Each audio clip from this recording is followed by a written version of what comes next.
Hello everyone, welcome back to your favourite channel Magnet Brains and students. हम हैं unit 6 के chapter number 1 that is microbial cell culture and its application. So students, अभी तक हमने ख़त्म कर लिया है हर टॉपिक का कंप्लीट चैप्टर रिवीजन, हर टॉपिक का टॉपिक वाइज चैप्टर एक्सप्लेनेशन। लेकिन अब बारी है अपनी नॉलेज को अप्लाई करने की, एंड अपनी नॉलेज का एप्लीकेशन हम कैसे करेंगे? With the help of multiple choice question. So students, magnet brain believe करता है हाई क्वालिटी एजुकेशन, एंड अब हाई क्वालिटी एजुकेशन के साथ साथ मैग्नेट ब्रेन्स लाए हैं हाई क्वालिटी कंटेंट बुक्स। अगर आपको मैग्नेट ब्रेन्स के हाई क्वालिटी कंटेंट बुक्स चाहिए तो डिस्क्रिप्शन बॉक्स पे गिवन जो फॉर्म है उसको फिल कीजिए एंड आप तक आपकी बुक पहुंच जाएगी। सो स्टूडेंट्स, स्टार्ट करते हैं हम आज के वीडियो के साथ, जो है multiple choice question of unit number 6 and chapter number 1, that is microbial cell culture and its applications. So students, question number 1 है, which of the following instrument is used for sterilizing the media after it has been prepared? अब आपने media को prepare कर लिया, ये रहा आपका culture media, और आपने यहाँ पे अपने कल्चर मीडिया को प्रिपेयर कर लिया। अब आप कल्चर मीडिया को प्रिपेयर करने के बाद उसको स्टरलाइज कैसे करोगे? ये है आपका क्वेश्चन कि कल्चर मीडिया तो प्रिपेयर हो गया, अब कल्चर मीडिया का प्रिपरेशन के बाद आप उसको स्टरलाइजेशन कैसे करोगे? सो हमने देखा था कि कल्चर मीडिया का स्टरलाइजेशन हम कैसे करते हैं? एक ऐसे इंस्ट्रूमेंट के साथ जिसमें क्या रहता है, यहाँ पे प्रेशर वॉल्व रहता है, यहाँ पे उसका कह सकते हो हैंडल रहता है, ये उसका एक बास्केट रहता है जिसमें अपना स्टरलाइजिंग इंस्ट्रूमेंट्स या कल्चर मीडिया को ऐसे हम प्लेस करते हैं, एंड यहाँ पे टेम्परेचर रहता है और प्रेशर बताता है। सो ये ऐसे इस इंस्ट्रूमेंट को क्या कहते हैं? और ये पूरा एक स्टील का बना रहता है। तो ये क्या है स्टूडेंट्स? ये है हमारा autoclave. So this is autoclave, यहाँ पे लिख देती हूँ ऑटोक्लेव। और जब भी ऑटोक्लेव का दिमाग में नाम आए तो 3 चीजें याद रखनी है। वो है 15 LBS प्रेशर 15 मिनट के लिए और 120 डिग्री सेल्सियस का temperature. 15 LBS pressure, 120 degree Celsius उसका टेम्परेचर, 15 मिनट के लिए हम रखेंगे अपना कल्चर मीडिया और वो स्टरलाइज हो जाएगा। सो आंसर क्या होगा इसका? इसके ऑप्शंस देख लेते हैं। Option A was autoclave, option B was laminar air flow chamber, option C was inoculum needle and option D was incubator. So you know कि हम कल्चर मीडिया का स्टरलाइजेशन कैसे करते हैं? With the help of an instrument which is known as autoclave. और autoclave की 3 चीजें हैं जो हमें याद रखनी है। 15 LBS का प्रेशर, 15 मिनट के लिए रखेंगे, 120 डिग्री सेल्सियस टेम्परेचर पे रखेंगे। Is that clear? चलो, सो इसका आंसर है option number A, autoclave. Now let's move to our next question, question number 2, pour plate method. अब आपको बताना है पोर प्लेट मेथड। सपोज ये एक प्लेट है, ये एक पेट्री डिश या प्लेट है और इस पे आप पोर कर रहे हो, तो पोर प्लेट मेथड पे the medium should be maintained at what temperature? इस प्लेट का टेम्परेचर क्या होना चाहिए? आपका ये क्वेश्चन है। तो क्वेश्चन नंबर 2 का ऑप्शन ए है 67 डिग्री सेल्सियस, ऑप्शन बी है 37 डिग्री सेल्सियस, ऑप्शन सी है 0 डिग्री सेल्सियस, ऑप्शन डी है 45 डिग्री सेल्सियस। सो याद रखना, पोर प्लेट मेथड पे हम हमेशा 45 डिग्री सेल्सियस का टेम्परेचर मेंटेन रखते हैं ताकि हमारी कंसिस्टेंसी बनी रहे। सो इसका क्या है answer? Option number D, 45 degree Celsius. चलो, let's move to our next question, question number 3, which of the following types of medical items require sterilization? अब स्टूडेंट्स आपसे पूछ रहे हैं कि स्टरलाइजेशन किसको चाहिए? स्टरलाइजेशन इनमें से किसको चाहिए? तो क्या नीडल को स्टरलाइजेशन चाहिए, क्या बेड के गद्दों की जो चादरें होती हैं, बेड लिनन्स जो कहते हैं जैसे, उसको स्टरलाइजेशन चाहिए, रेस्पिरेटरी मास्क को स्टरलाइजेशन चाहिए, ब्लड प्रेशर कफ्स को स्टरलाइजेशन चाहिए। सो स्टूडेंट्स, आपको ये याद रखना है कि ये जो हॉस्पिटल में बेड के गद्दे होते हैं, हम उसे स्टरलाइज नहीं करते, हम उसको उसके एशेस बना के और उसका कह सकते हो डिग्रेड करके डंप कर देते हैं। एंड ये जो रेस्पिरेटरी मास्क है ये हम डिस्पोजेबल यूज़ करते हैं, सो ये वन टाइम वेयर होता है and then we dispose it. रही बात ब्लड प्रेशर कर्व्स की, तो आप उसे कभी स्टरलाइज नहीं कराते, आप उसे क्लीन कर सकते हो एंटीसेप्टिक से। सो स्टूडेंट्स, यहाँ पे जो ऑप्शन करेक्ट है वो है ऑप्शन नंबर ए, नीडल्स का आप स्टरलाइजेशन कर सकते हो। Is that clear? So option A is the correct option. ठीक है, चलो let's move to a next question. Question number 4. Which of the following is suitable for the use on tissues for microbial control to prevent infection? अब इनमें से कौन सा suitable है जिसको हम microbial control prevention में use करते हैं? अब ये important चीज़ है आपको पता होना कि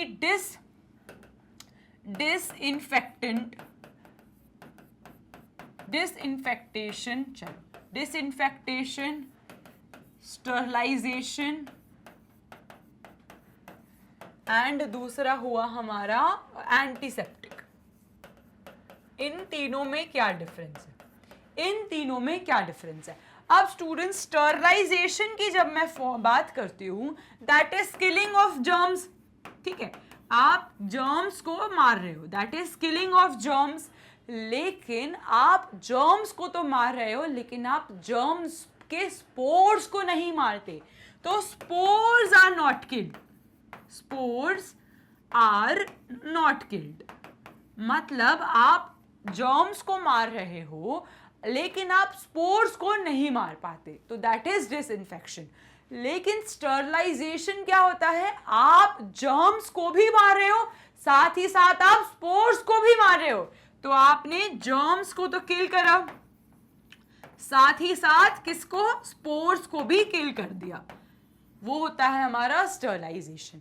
अब एंटीसेप्टिक क्या है? एंटीसेप्टिक भी यही है कि ये जर्म्स को तो किल कर देता है लेकिन स्पोर्स को नहीं कर पाता, तो एंटीसेप्टिक और डिसइंफेक्शन में क्या डिफरेंस है? एक बहुत मेजर डिफरेंस है कि डिसइंफेक्शन हम किसका करते हैं? हमेशा नॉन लिविंग चीजों का। किसका करते हैं? नॉन लिविंग, जैसे जमीन का, लैब का, बेड का, और कह सकते हो आपके ओटी का, हर चीज जो नॉन लिविंग है, इंस्ट्रूमेंट्स का, उसका आप डिसइंफेक्शन करते हो। यही अगर आप स्किन का, लिविंग चीजों का करो तो वो क्या हो जाएगा? एंटीसेप्टिक। तो लिविंग चीजों का जब हम करते हैं तो वो क्या होता है? एंटीसेप्टिक। तो ये तीन कंसेप्ट आपको पता होने चाहिए कि killing of germs of non-living things is known as disinfection, whereas killing of germs of living thing is known as antiseptic. लेकिन जब आप germs भी kill कर रहे हो, spores भी kill कर रहे हो, तो वो क्या होता है? Sterilization. Is that clear? So यहाँ पे आपसे पूछ रहे हैं कि कौन सा ऐसा suitable use है जो tissues for microbial control of prevent infection. तो टिश्यूज के लिए आप यूज कर रहे हो टू कंट्रोल प्रिवेंशन, तो लिविंग चीज हो गई, और लिविंग चीज में हम क्या करते हैं? हमेशा antiseptic. Is that clear? Like Dettol and Savlon, इन सब का यूज करके, क्लोरहेक्स, बीटाडीन, इन सब का यूज करके हम जर्म्स किल करते हैं, लेकिन लिविंग चीजों का तो वो होता है एंटीसेप्टिक। Is that clear? चलो, now question number 5, which biosafety levels? Now BSL stands for bio, B stands for bio, S stands for safety and L stands for level. इसके 4 लेवल्स होते हैं स्टूडेंट्स, जो आपको पता होने चाहिए कि बायो सेफ्टी लेवल्स क्या है। सबसे पहले लेवल्स देख लेते हैं। सो ये रहे आपके बायो सेफ्टी लेवल्स। अब यहाँ पे आपको ग्रीन में दिख रहा है सबसे नीचे, ये एक पिरामिड है जिसके ऊपर सबसे पहले बायो सेफ्टी लेवल 1 है, फिर बायो सेफ्टी लेवल 2 है, फिर बायो सेफ्टी लेवल 3 है, एंड फिर आपका बायोसेफ्टी लेवल कहाँ गया, चलो फिर आपका बायोसेफ्टी लेवल 3 है, फिर आपका बायोसेफ्टी लेवल 4 है। तो ये क्या है आपका biosafety level. Is that clear? चलो सबसे पहले देख लेते हैं ग्रीन वाला। सो ग्रीन वाला बायोसेफ्टी लेवल क्या कहता है कि आपका जो डिसइंफेक्शन है, आपका जो लेवल है वो अननोन माइक्रोब्स है। तो यहाँ पे क्या हो रहे हैं, अननोन माइक्रोब्स, यहाँ पे हो रहे हैं अननोन माइक्रोब्स जो स्किन डिजीज कॉज करते हैं, जो ईस्ट इन्फेक्शन करते हैं। तो यहाँ के एग्जाम्पल हुए स्किन डिजीज या ईस्ट इन्फेक्शन, जिसके माइक्रोब्स के बारे में आपको नहीं पता, तभी वो सबसे सेफ है, वो इतने ज्यादा सीरियस नहीं है। अब आते हैं येलो वाले पे, ठीक है, अब आते हैं येलो वाले पे। तो ये है हमारे येलो वाले। अब ये येलो वाले क्या कहते हैं, ये येलो वाले कहते हैं कि अब आपने थोड़ी रिस्क बढ़ा दी, लेकिन अभी भी क्या है, मॉडरेट रिस्क, अभी भी क्या है, मॉडरेट रिस्क। अब उससे एक लेवल ऊपर चले जाओ, ठीक है, उससे एक लेवल ऊपर चले जाओ, ये पिंक पे आ जाओ, एक लेवल ऊपर चले जाओ और बायोसेफ्टी लेवल 3 पे आ जाओ। सो बायोसेफ्टी लेवल 3 क्या कहता है कि they have potential for causing high risk infection. अब इनके पास क्या है, पोटेंशियल है to cause high degree infection. अभी भी वो हाई डिग्री इन्फेक्शन कॉज नहीं कर रहे, अभी भी उनके पास क्या है, पोटेंशियल है टू कॉज हाई डिग्री। लेकिन ये जो ऊपर लाल है ना, ये जो बायोसेफ्टी लेवल 4 है, ये तो बहुत ही भयानक है, serious high degree infections, serious high degree infections cause करने वाले पैथोजन है भैया। ये है हमारे एबोला वायरस। क्या है हमारे, एबोला वायरस, एकदम खतरनाक वायरस। तो ये बायोसेफ्टी लेवल्स है। सबसे पहले ग्रीन वाले हैं हमारे बायोसेफ्टी लेवल 1, जिसमें हमें पता ही नहीं है, वो छोटे फूटे इन्फेक्शंस कॉज कर देते हैं, स्किन जैसे ईस्ट इन्फेक्शन।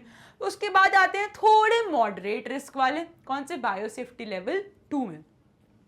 बायोसेफ्टी लेवल 3 में कौन से आते हैं, जिनमें पोटेंशियल है लेकिन अभी भी हाई डिग्री इन्फेक्शन नहीं कॉज करते, वो अगर म्यूटेट कर जाए तो हाई डिग्री कॉज कर देंगे। लेकिन जो बायोसेफ्टी लेवल 4 में पैथोजेंस आते हैं ना, लाइक एबोला वायरस, वो होते हैं भयंकर हाई डिग्री कॉज करने वाले इन्फेक्शंस। Is that clear? तो क्वेश्चन पे आते हैं हम कि which biosafety level is appropriate for research. अब आपको जब रिसर्च करना है तो कौन से लेवल ऑफ माइक्रोब्स या कौन से लेवल ऑफ पैथोजन का आप यूज करोगे, और infectious agent that poses moderate risk. अब आपको बताना है मॉडरेट रिस्क वाले, तो जल्दी से बताओ मॉडरेट रिस्क वाले कौन से होंगे, बायोसेफ्टी लेवल 2। बायोसेफ्टी लेवल 1 क्या था, लो रिस्क, बायोसेफ्टी लेवल 2 क्या था, मॉडरेट रिस्क, बायोसेफ्टी लेवल 3 क्या था, potential to cause high risk, and biosafety level 4 क्या था, भयंकर high risk. Is that clear? So यहाँ पे आपको मॉडरेट वाले बताने हैं, तो मॉडरेट वाले कौन से हैं, biosafety level 2। Is that clear? चलो now question number 6, which of the following best describes microbial control protocol that inhibits the growth of molds and yeast। अब आपको मोल्ड्स और ईस्ट का कंट्रोल को बचाना है। अब बताओ बैक्टीरियोस्टैटिक क्या होता है, बैक्टीरिया को रोकने वाला। फंजीसाइडल क्या होता है, फंगस को मारने वाला। आपको ये चीज याद रखना है, स्टैटिक या साइडल। अगर किसी भी वर्ड के बाद में स्टैटिक आए तो वो ग्रोथ को क्या कर रहा है, रोक रहा है, ग्रोथ को स्टॉप कर रहा है या कंट्रोल कर रहा है। जब भी किसी वर्ड के बाद में स्टैटिक आए तो वो ग्रोथ को कंट्रोल कर रहा है या रोक रहा है। लेकिन अगर साइडल आए तो भैया वो डेथ कर रहा है डायरेक्ट, वो डायरेक्ट मर्डर कर रहा है, वो सोच ही नहीं रहा किसी और चीज के बारे में, डायरेक्ट किलिंग इज साइडल।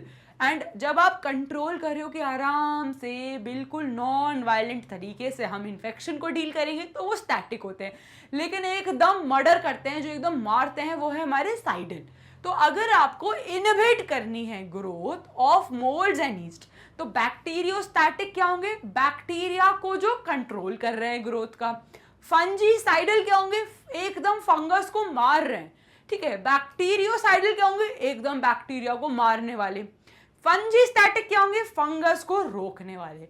अब आपसे पूछ रहे हैं यहाँ पे वो रोक रहे हैं, ठीक है, वो कंट्रोल कर रहे हैं, इनहिबिट कर रहे हैं ग्रोथ, वो एकदम मार नहीं रहे फंगस को, मोल्ड्स और ईस्ट को रोक के रख रहे हैं, तो वो है हमारे फंजीस्टैटिक।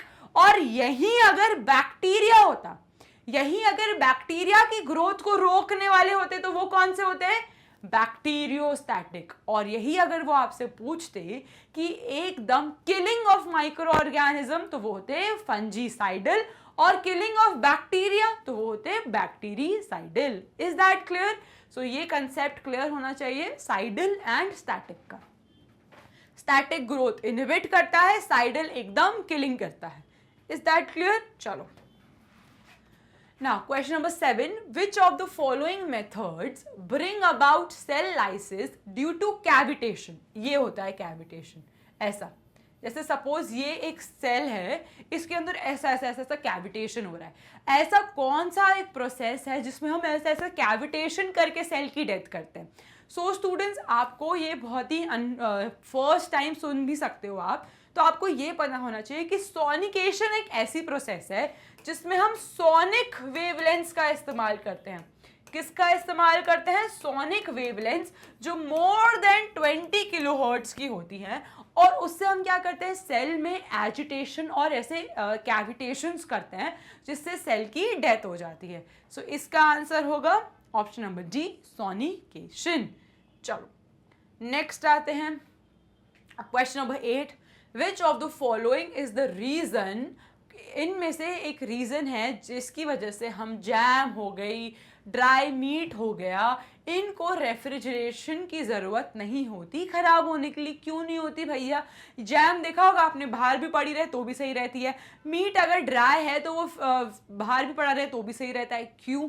क्योंकि उनके अंदर लो वाटर एक्टिविटी है, इसलिए हर चीज़ जिसकी वाटर एक्टिविटी ज़्यादा है वो ऑक्सीडाइज हो जाती है और ख़राब हो जाती है। इनकी लो वाटर एक्टिविटी है, इसलिए इनको हम स्टोर कर सकते हैं ज़्यादा टाइम के लिए नहीं, थोड़े टाइम के लिए। Is that clear? चलो question number 9, in which phase would you like to expect to observe the most endospores in a bacillus cell culture? अब बैसिलस सेल कल्चर में सबसे ज़्यादा एंडोस्पोर्स, अभी दो टाइप के स्पोर्स होते हैं, एक्सोस्पोर्स एंड एंडोस्पोर्स। ये आपसे पूछ रहे हैं एंडोस्पोर्स ऑफ बैसिलस सबसे ज्यादा किस फेज में होते हैं? ऑप्शन ए है आपके पास डेथ फेज, ऑप्शन बी है लैग फेज, ऑप्शन डी है log phase, and option C है लॉग फेज, ऑप्शन डी है lag, log and death phase would all have same number.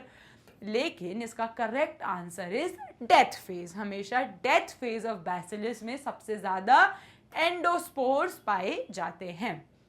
Is that clear? चलो next है हमारा the last question, question number 10, during which phase would penicillin an antibiotic that inhibit cell wall synthesis be most effective? अब आपको ये answer करने के लिए आपको बैक्टीरियल ग्रोथ कर्व पता होना चाहिए, और बैक्टीरियल ग्रोथ कर्व कुछ इस तरीके का होता है। सबसे पहला होता है हमारा लैग फेज। कौन सा फेज होता है? सबसे पहले होता है हमारा लैग फेज। अब लैग फेज का नाम ही रखा है लैगिंग फेज। क्या नाम रखा है? Lagging phase. क्यों कहते हैं इसे लैगिंग फेज? क्योंकि अगर एक बैक्टीरिया है तो वो क्या करेगा? वो अभी अपने आप को प्रिपेयर कर रहा है ग्रो करने के लिए, तभी हम इसे कहते हैं लैग फेज। अभी कोई भी इंक्रीज इन नंबर नहीं हो रहा, there is no increase in number, there is no increase in bacterial number. अभी कोई इंक्रीज नहीं है, अभी भी बैक्टीरिया अपने आप को क्या कर रहा है? प्रिपेयर कर रहा है, सारा कल्चर समझ रहा है, उसके आसपास का टेम्परेचर समझ रहा है, एटमॉस्फेयर समझ रहा है। क्यों? क्योंकि अब जो फेज में जाने वाला है, अब वो जाने वाला है लॉग फेज में, and this phase is known as phase of exponential growth. क्यों कहते हैं इसे फेज ऑफ एक्सपोनेंशियल ग्रोथ? क्योंकि अब बैक्टीरिया सबसे पीक ग्रोथ पर है, यहां पे होगा इंक्रीज इन नंबर, और सबसे ज्यादा increase in number of bacterial cells, कि बैक्टीरिया कहेगा अरे प्रोड्यूस करो, करते जाओ करते जाओ करते जाओ, तो इसलिए हम इसे कहते हैं लॉग फेज। उसके बाद बैक्टीरिया किस में जाएगा, उसके बाद बैक्टीरिया जाता है स्टेडी फेज में, या इसको स्टेशनरी फेज भी कह सकते हो, स्टेडी फेज और स्टेशनरी फेज। क्यों? क्योंकि अब बैक्टीरिया जितने नंबर का होगा उतनी ही उसकी डेथ होगी, तो यहां पे नंबर जितना वो बना रहा है will be equal to death, तो इसलिए there is no increase in number of cells of bacteria. यहाँ पे बैक्टीरिया एक नॉर्मल ग्रोथ पर है, जितना एक्सपोनेंशियल ग्रोथ पे नंबर इंक्रीज हो रहा था ना, वो इसलिए क्योंकि अभी बैक्टीरिया की डेथ नहीं हो रही थी। यहाँ पे बैक्टीरिया की जितनी ग्रोथ हो रही है उतनी ही डेथ हो रही है, इसलिए there is no increase in number, एक स्टेडी स्टेट है। लेकिन एक पॉइंट आएगा जब बैक्टीरिया के न्यूट्रिएंट्स खत्म हो जाएंगे और बैक्टीरिया की डेथ स्टार्ट हो जाएगी, उसको हम कहते हैं डेक्लाइन फेज। क्या कहते हैं? Decline phase. इस टाइम पे बैक्टीरिया क्या हो जाएगा? मरने लगेगा। There is no increase in number of cells, तो that is why it is known as decline phase. अब आपसे एक क्वेश्चन पूछा गया है कि पेनिसिलिन, पेनिसिलिन एक ऐसे ही एंटीबायोटिक है जो बैक्टीरिया को मारती है। अब आप मुझे बताओ कि इन 4 फेजेस में आप कौन से फेज में उस एंटीबायोटिक को दोगे जिससे वो सबसे ज्यादा इफेक्टिव रहे। So students, log phase is exponential growth, अभी बैक्टीरिया मैक्सिमम काम कर रहा है, तो इस फेज में मारो ना बैक्टीरिया को, क्योंकि अगर आप उसकी ग्रोथ ही रोक दोगे तो आगे की चीजें तो आएंगी ही नहीं। लैग में क्या करोगे? अभी तो वो ग्रो ही नहीं कर रहा, अभी तो वो ग्रो करेगा। जब वो ग्रो कर रहा है ना, उसे तभी मारो, लॉग फेज में मारो, ताकि बैक्टीरिया नंबर ऑफ सेल्स ही ना बना पाए और इन्फेक्शन ही ना कॉज कर पाए। इसलिए पेनिसिलिन हमेशा किस फेज में मारता है? लॉग फेज में, क्योंकि इस फेज में बैक्टीरिया की ग्रोथ क्या होती है? एक्सपोनेंशियल, एकदम पीक में होती है। नंबर ऑफ सेल्स ही नहीं बनेंगे तो इन्फेक्शन ही नहीं कॉज होगा। Is that clear? चलो, इसी के साथ हमने खत्म कर लिया है अपने multiple choice questions. And students, अगर आपको कोई भी डाउट हो so do let me know, I will definitely clear your doubts. Thank you so much and happy learning.